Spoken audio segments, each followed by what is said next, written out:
Universal Orlando has released new details and concept art for the new Minion Land area of Universal Studios Florida. New information was released for the Minion Cafe taking over the former Monsters Cafe, as well as other new retail and snack locations, a new meet and greet, and of course, the Shrek 4D replacement VillainCon Minion Blast. But what we did not get is an opening date. Let's look over the new information and recent construction and try to figure out when all of this will be opening in today's news update. According to the official website, the Minions have taken over. That's because a new Minions attraction is set to open this summer, replacing Shrek 4D, and a new Minion Cafe is replacing the Monsters Cafe. But even though Universal has shared a new look at how this area will look when it's complete, they are still only saying it will all open summer 2023. Given that it's May with the summer months fast approaching, many were hoping for an actual opening day for the new ride.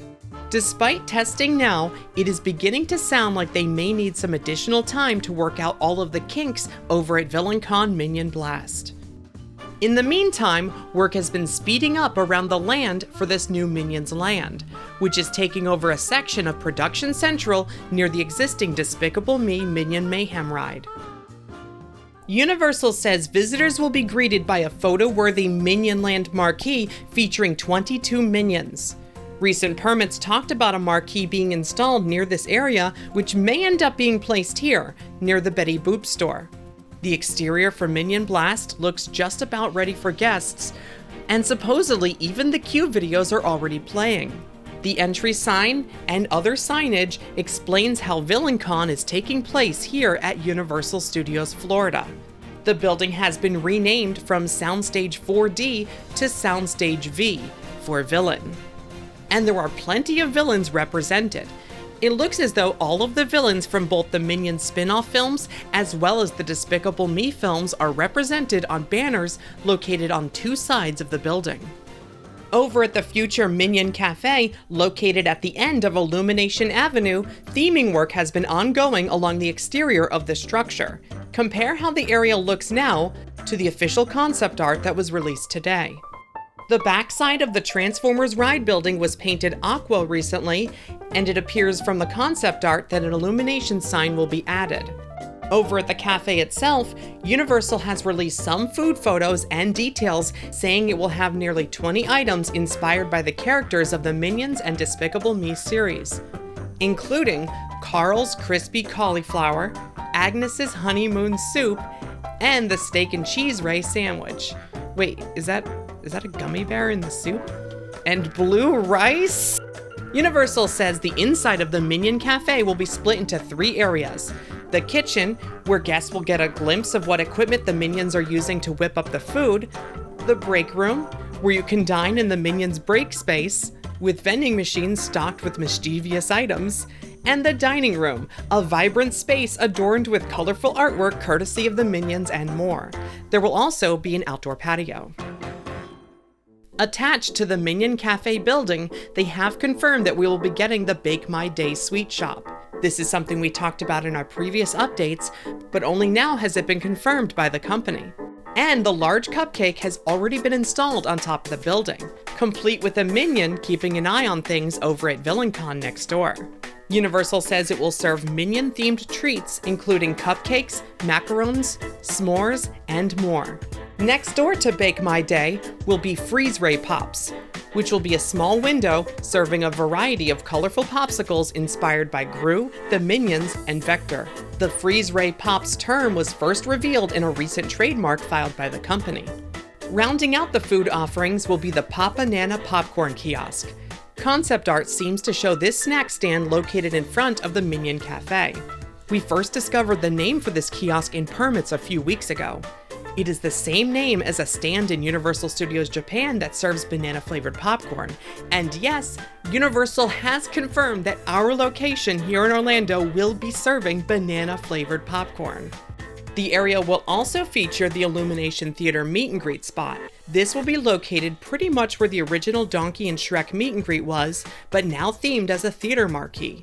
In addition to becoming the new home to existing characters like the Minions, Gru, Margot, Edith, and Agnes, characters from Sing will be meeting at Universal Studios Florida here for the first time, including Rosita, Gunter, and Johnny.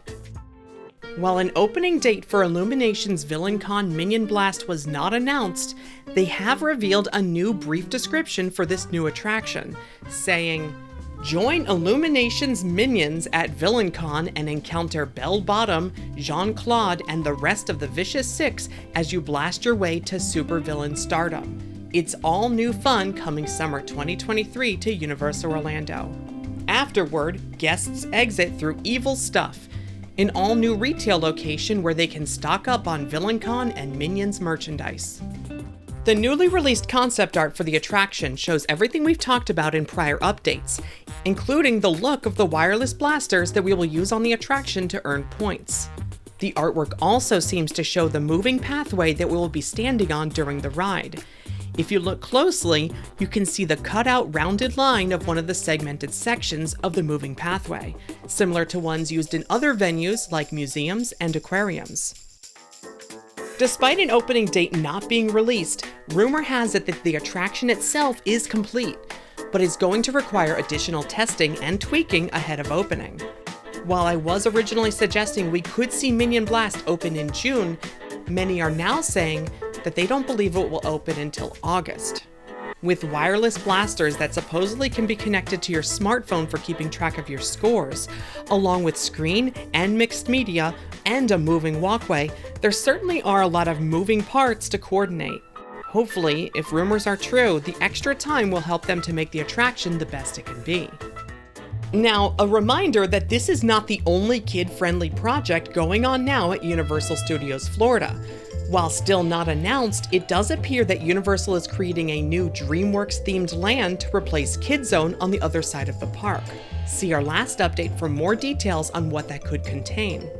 But that's not all, as they just closed Poseidon's Fury over at Islands of Adventure, something that everyone seems to think will be replaced with a new Zelda-themed area, and they're probably right. I mean, just look at how well the new game is doing already. And of course, Epic Universe will be opening in 2025, a whole new theme park. But they may not be done in Orlando though, as there are still some weaker parts of the parks that could use some improvement. That's all for now, but be sure to subscribe to never miss an update and leave a like if you're enjoying our coverage of Universal Orlando. If you like what we do, consider joining our Patreon for early information, your name in the credits, and more. Patreon.com/themeparkstop. Thanks for watching. See you next time.